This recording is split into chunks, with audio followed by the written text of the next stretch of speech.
In today's video, the start of a new series, I'm trying something new on this channel where I'm going to go through a price change report for the Toronto real estate market. That's right, in the Toronto real estate market, especially in today's market, a lot of listings are changing their prices and mainly reducing their prices. So in today's video, I'm going to go through some of the listings in this most recent week that have dropped their prices. Let's get to it. Hello everyone, this is Sam from SaberiSixRealEstate and Remax Realty Realty Inc. As always, back with another video for you guys here today. If you're new to the channel, welcome. My name is Sam, a Toronto real estate agent, actively working with buyers and sellers across the GTA. And on this channel, we like to discuss all things Toronto and GTA real estate market oriented, market stats, market updates, market trends, market facts, news items, building reviews, area analysis, buyer advice, seller advice, tenancy laws, and so much more. So if you find this type of content informative, feel free to subscribe and comment and leave a like. And if you have any further questions with regards to the Toronto real estate market, you can find my contact information on the screen and in the description box.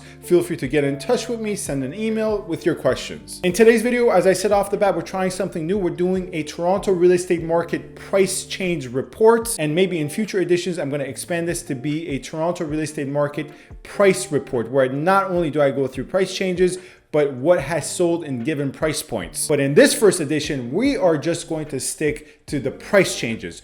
So let's start with the price changes. And of course, in this last week, so we're really accounting for January 15th to January 21st. This is being recorded January 21st. There was about 180 listings that changed their price in that week. And of course, not all price changes are price reductions. Some price changes are actually price increases, but majority are price changes. And of those price changes, I only selected about 4 to 7 to discuss if we have enough time. So let's start. So the first listing we're going to start with is 135 Antibes, a condominium unit in the Steeles Bathurst area. And as you guys can see, it's a penthouse unit. It belongs to an older building. Right now, they're asking for $559,000, which is a price reduction of their initial listing at $579,000. So essentially, they've brought down the price by $20,000. And if you're not familiar with this building, it's a much older building and it houses mostly retirees. That's not to say it's not a well-run building. It's actually very well managed, but it doesn't have much in the sense of appreciation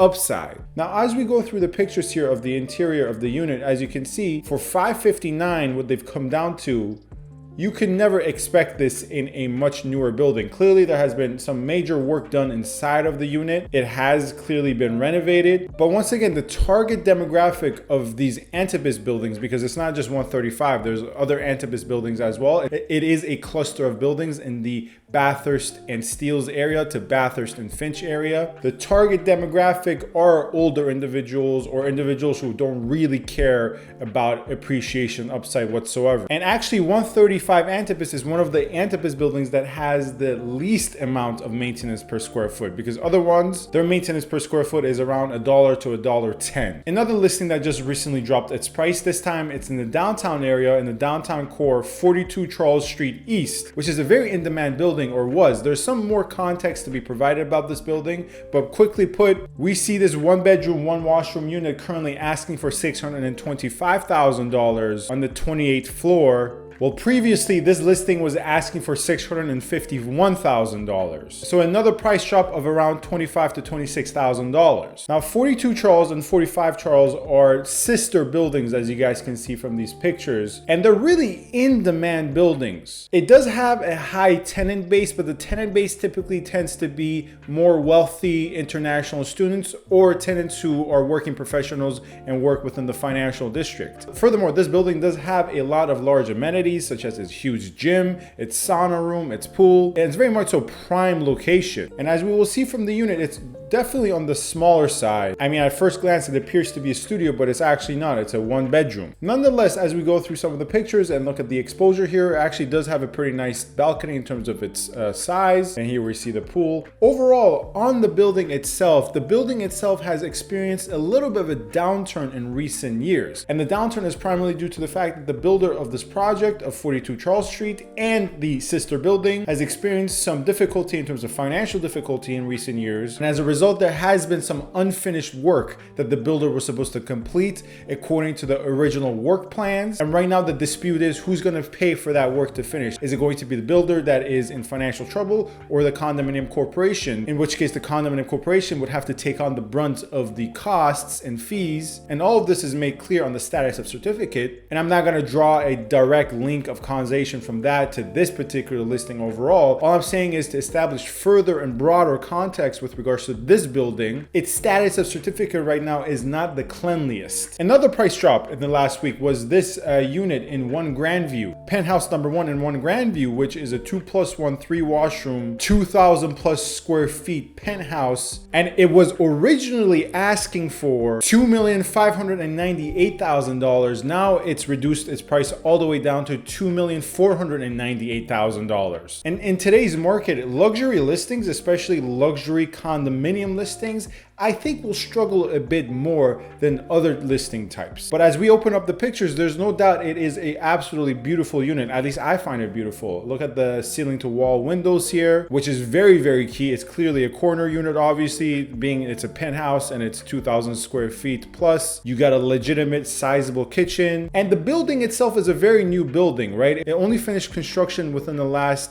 really year and a half. And where it is currently located is actually a very strategic point because it's technically not in the city of Toronto, but it's a mere minutes walk away from the city of Toronto. I mean, this building resides very, very close to Steeles, which Steeles is the boundary of what divides the city of Toronto proper and York region, in this case Markham. So you can really absolutely live very close to Finch subway station, or take the TTC. I mean, live mere minutes walk away from the city of Toronto, yet not have to pay the double land transfer tax because it's not in the city of Toronto, technically speaking. And there are not a lot of competing buildings. I mean, this building, although the address is Grandview, is right on Yonge Street, right? It's right on Yonge Street. And the only other competing buildings are these World on Yonge buildings, which I find to be inferior than the Grandview building. Now, they're much cheaper, obviously, but I find the Grandview building to be a better, more luxurious building. Now, I still do have some complaints about the building. It's not a perfect building by any means, but as of today, there's not a lot of competition. Now, that's the key thing as of today, because there is a mega proposal for a huge project right across the street where the car dealerships are. That's right, there have been proposals for these car dealerships all to be built into, I think, something like 10 to 12 towers in the coming years. Now, let's go from condos to freehold detached. Here we see 52 Proctor Avenue in Markham, a fully detached 3-bedroom, 3-washroom,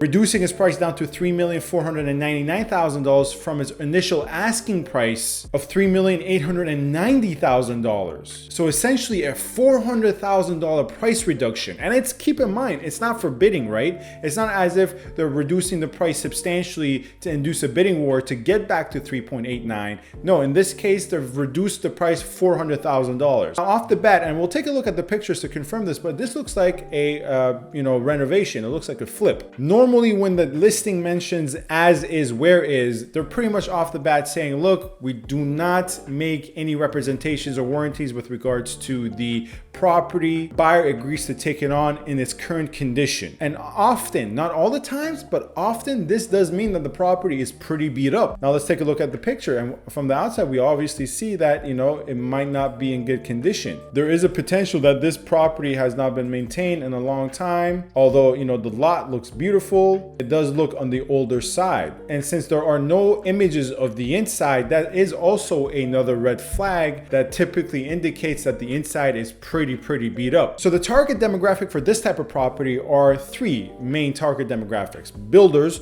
looking for lots to, tear down and develop. In this case, the lot size is 117 by 320. So it's a deep lot. The frontage is pretty large as well. And once again, it is in Markham. It's actually relatively close to the building we just talked about. And in that part of Markham, which is really, southern Markham, essentially, there are a lot of brand new detached 4,000 square feet, 5 bedrooms, 4 washroom properties. And this is clearly a property, just purely based on the listing, not having seen it in person, that is targeted towards builders. The other target demographics of this type of property are those who are going to buy it, not tear it down, but do extensive renovations on the inside. Once again, to flip it, I'm not sure why in today's market you would want to do that. Or end users who do not want to build a custom brand new property, but want to buy it, renovate the inside once again to make it very presentable, livable, and live in this current structure as is. And these types of sales, where it's basically lot sales, it's an as-is sale, stay on the market, as in this case we see 78 days, and they're great opportunities, especially in this case where they've dropped the price by $400,000. Anyways, this was just the first attempt of this series. Let me know what I can do to improve this series. Let me know if you're interested in seeing more of these types of videos, or maybe in future editions, should I talk about what has actually sold in price points as well, along with price changes.